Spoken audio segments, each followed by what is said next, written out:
Hello friends, आज की English reading practice की क्लास में आपका हार्दिक स्वागत है। आज मैं बहुत ही अच्छी स्टोरी लेके आई हूँ जो कि इंग्लिश की स्टोरी है। इसमें हम एक एक वर्ड का हिंदी अर्थ देखेंगे, प्रोनाउंसिएशन देखेंगे।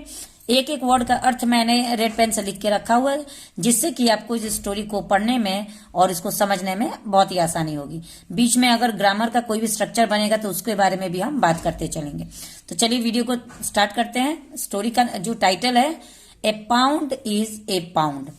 पाउंड एक मापन का नाम होता है जिससे कि हम कोई भी चीज को मापते हैं। There was once a farmer who, comma है यहाँ पे, ठीक है। देयर का यहाँ पे कोई अर्थ नहीं होगा क्योंकि देयर इस सेंटेंस को इंट्रोड्यूस करने के लिए लगाया जाता है। देयर एक इंट्रोडक्टरी वर्ड कहलाता है। वाज का मतलब होता है था, जो कि पास्ट टेंस में यूज होता है।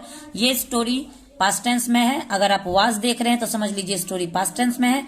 अगर आप इज देखते IS तो समझ लेते कि ये स्टोरी प्रेजेंट टेंस में है। तो देयर वाज वंस, वंस का मतलब होता है एक बार, ट्वाइस का मतलब दो बार, ठीक है। तो देयर वाज वंस मतलब एक बार था, ए मतलब एक, फार्मर किसान, हु जो। तो एक बार एक किसान था जो, ईच वीक यानी हर सप्ते या प्रत्येक सप्ताह, सोल्ड सेकेंड फॉर्म है, पास्ट इंडेफिनिट का स्ट्रक्चर बनेगा, था तिथि। सोल्ड का मतलब सेल का सेकेंड फॉर्म है, सेल, ठीक है। सेल मतलब बेचना, सोल्ड मतलब बेचता था। ए पाउंड एक पाउंड ऑफ बटर यानी कि एक पाउंड बटर, ठीक है। बटर को मापने के लिए एक मापन का यूज किया गया है, पाउंड। टू ए बेकर, एक बेकर को एक पाउंड बटर एक किसान बेचता था। आफ्टर सेवरल वीक्स, आफ्टर मतलब के बाद, सेवरल वीक्स मतलब कई सप्ते, ठीक है। फ्यू वीक्स का मतलब भी होता है कुछ सप्ते, कई सप्ते। सेवरल का मतलब भी होता है कई सप्ते। तो आफ्टर सेवरल वीक्स मतलब कुछ सप्ते बाद या कुछ कई हफ्ते बाद। ऑफ बाइंग यानी खरीदने के। A pound of butter from the farmer, एक पाउंड बटर किसान से, ठीक है। यानी कि कुछ सप्ते बाद, किसान से एक पाउंड मक्खन खरीदने के कुछ सप्ते बाद। द बेकर यानी कि एक बेकर, वह बेकर। डिसाइडेड यानी फैसला किया, डिसाइडेड यहाँ पे डिसाइड का सेकेंड फॉर्म है, पास्ट इंडेफिनिट होगा, तो फैसला किया। टू वेट यानी तोलने को।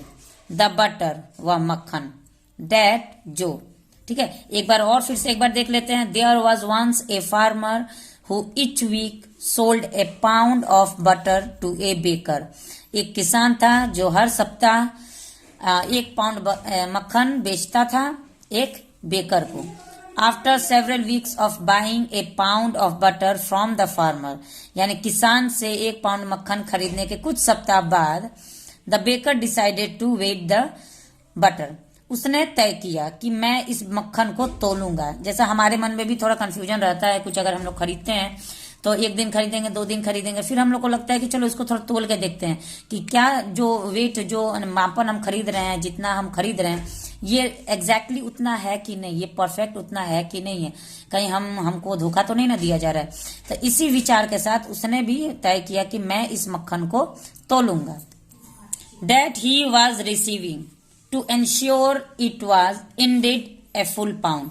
अब यहाँ पे देखिए, वाज के साथ वर्ब का फर्स्ट फॉर्म के साथ ING का यूज हुआ। इसका मतलब कि ये पास्ट कंटिन्यूअस का स्ट्रक्चर बनेगा। यहाँ पे पास्ट कंटिन्यूअस में हम क्या करते हैं कि वाज के साथ वर्ब का फर्स्ट फॉर्म प्लस ING होता है, ठीक है। रिसीव का मतलब प्राप्त करना होता है और रिसीविंग मतलब प्राप्त कर रहे थे, क्योंकि कंटिन्यूअस में रहा था रहे थे इसकी पहचान होती है। तो ट्रांसलेशन करने के समय में रहा था रहे थे का स्ट्रक्चर हमें लगाना पड़ेगा।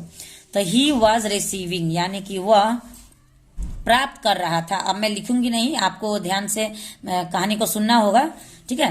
तो वह प्राप्त कर रहा था। टू एंश्योर इट मतलब बात की पुष्टि करने के लिए, इस बात को सुनिश्चित करने के लिए। इट वॉज मतलब वह था। इंडीड मतलब वास्तव में। ए फुल पाउंड यानी कि एक फुल पाउंड यानी कि एक पाउंड है कि नहीं, इस बात को निश्चित करने के लिए वो उसे तोलना चाह रहा था। वेन द बेकर, वेन मतलब जब, द बेकर यानी कि वह बेकर, वेट इट यानी कि जब उस बेकर ने उसे मापा या तोला, किसको, उस मक्खन को तोला। ही लर्न्ड उसने पाया, दैट की। द बटर यानी वो मक्खन, वाज यानी था, अंडर ए पाउंड यानी 1 पाउंड के भीतर। ठीक है, तो ये पूरा सेंटेंस का कैसे हम लोग ट्रांसलेट करेंगे। When the baker weigh it he learn that the butter was under a pound, यानी कि जब वह बेकर ने उसे तोला, उस मक्खन को तोला, तो उसने पाया कि वो जो बटर था वह अंडर ए पाउंड यानी 1 पाउंड के भीतर था, यानी उससे कम था। विच एनरेग्ड हिम, जिससे कि उसे गुस्सा आया, वो गुस्सा हो गया या क्रोधित हो गया। ठीक है, यहां तक क्लियर है। He felt he was been cheated, उसे लगा या उसे महसूस हुआ या उसने महसूस किया। फेल्ट यहाँ पे सेकेंड फॉर्म में फील का पास्ट इंडेफिनिट होगा। ता था, तिथि या आ ई ए का स्ट्रक्चर बनता है हिंदी के सेंटेंस में जब हम ट्रांसलेट करेंगे।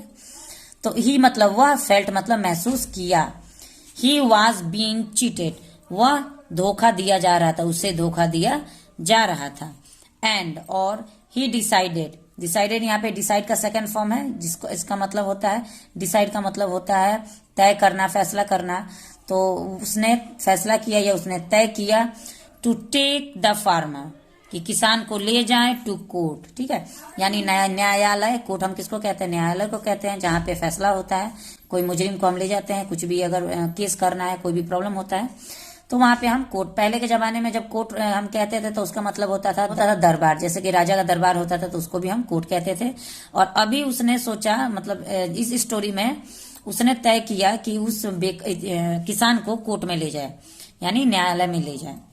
वैन मतलब जब, इन मतलब में, कोर्ट मतलब न्यायालय या कोर्ट। जब कोर्ट में द जज, वह जज, आस्क मतलब पूछे, द फार्मर किसान से, हाउ कैसे, ही वह, वाज था, वेइंग द बटर, वेइंग मतलब तोल रहा था, द बटर यानी उस मक्खन को। तो जब कोर्ट में वो पहुंचा या कोर्ट में पेश किया गया किसान, तो कोर्ट वहां पे जज ने, जो न्यायाधीश वहां पे बैठे रहते हैं मेन कुर्सी में, उन्होंने पूछा उस किसान से कि तुम उस बटर को यानी तुम इस मक्खन को कैसे तोल रहे थे। हाउ मतलब कैसे। द फार्मर वह किसान, सेड मतलब बोला। योर ऑनर, योर ऑनर मतलब महाराज या महाशय, कुछ भी आप कह सकते हैं। आई एम पोर, मैं हूं गरीब।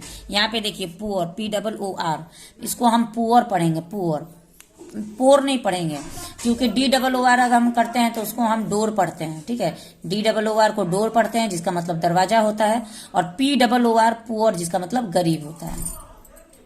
आई मैं, डू नॉट नहीं, ओन ठीक है मेरा खुद का, मेरे पास नहीं है। यहाँ पे डू नॉट का मतलब होगा कि मेरे पास नहीं। ठीक है, मेरे पास नहीं। ओन मतलब खुद का। एन एग्जैक्ट मेजरिंग, एक परफेक्ट, मेरे पास नहीं है एक पक्का मापन। एक मतलब कोई भी चीज को मापने के लिए, जैसे कि हम किलोग्राम का 1 किलो खरीदते हैं, तब हम लगता है कि हाँ एग्जैक्टली 1 किलो हम सामान खरीद रहे हैं। जब भी हम दुकान में भी कोई चीज खरीदने जाते हैं तो डिजिटल में भी अगर हम देखते हैं तो उसमें पॉइंट आता है, तो हमको विश्वास हो जाता है कि चलो भाई ये उतना है। तो वो कह रहा है कि मैं गरीब हूं, मेरे पास मेजरिंग टूल, एक एग्जैक्ट, एक परफेक्ट, एक सही मेजरिंग टूल मतलब उपकरण नहीं है मापने के लिए। हाउएवर हालांकि, I do have a scale, हालांकि मेरे पास एक पैमाना है, यानी कि कच्चा पैमाना जो हम उसको कहते हैं। जैसे कोई भी चीज से हम नाप के एक दूसरा मापन बना लेते हैं, कोई पत्थर का टुकड़ा बना लेते हैं कि हाँ ये इतने का बराबर है, उसी को स्केल बोलते हैं, पैमाना बोलते हैं।